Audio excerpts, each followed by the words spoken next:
Hello, അപ്പോൾ ഇന്നത്തെ വീഡിയോയിലേക്ക് സ്വാഗതം. അപ്പോൾ അതേ രാവിലെ മുതൽ പെയ്യുന്ന മഴയാട്ടോ, വൈകിട്ടായിട്ടും കുറഞ്ഞിട്ടില്ല. നാളെ നമ്മുടെ ഇവിടെ അവധി പ്രഖ്യാപിച്ചിട്ടുണ്ട്. കാരണം അത്രയും മഴയായിരുന്നു. നമ്മുടെ അമ്പലമൊക്കെ ഈ വെള്ളം വീണ് അതിൽ മുട്ടകളൊക്കെ വന്നു തുടങ്ങിയതായിരുന്നു. പക്ഷെ ഒക്കെ കേടായി പോകുന്നുണ്ട് കേട്ടോ. കുടപ്പുളി ഇതേ പറക്കി വെച്ചതാണ്, അതൊന്നും വെയിലത്തിടാനായിട്ട് പറ്റിയില്ല. ഇനിയൊക്കെ ഉടച്ചത് അടപ്പത്തന്നെ ഇടേണ്ടി വരും, വെയിൽ ആവി ഇത് കൊള്ളിക്കാനായിട്ട്, പുക കൊള്ളിക്കാനായിട്ട്. അപ്പോൾ അത്യാവശ്യം നല്ല ടേസ്റ്റുള്ള പുളിയാട്ടോ നമ്മുടെ ഇവിടുത്തെ.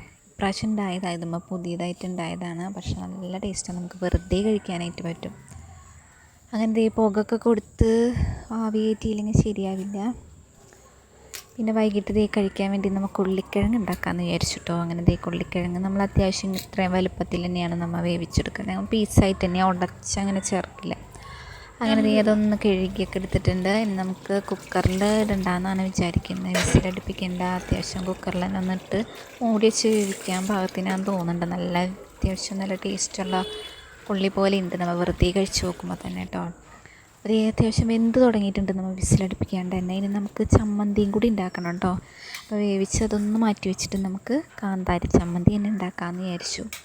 അങ്ങനെ ദേ മുളകൊക്കെ പൊട്ടിച്ചുകൊണ്ട് വന്നിട്ടുണ്ട്. ഇനി നമുക്ക് ദേ ഉള്ളി മുളകൊക്കെ ദേ തൊലിയൊക്കെ കളഞ്ഞിട്ട് വെച്ചിട്ടുണ്ട് ഉള്ളി. നമുക്കൊന്ന് ചതച്ചെടുക്കാം കേട്ടോ. ഉള്ളി ആദ്യം ഒന്ന് ചതച്ച് നമുക്കിനി പച്ചമുളകും കൂടി ചേർത്ത് ഒന്ന് ചതയ്ക്കാം.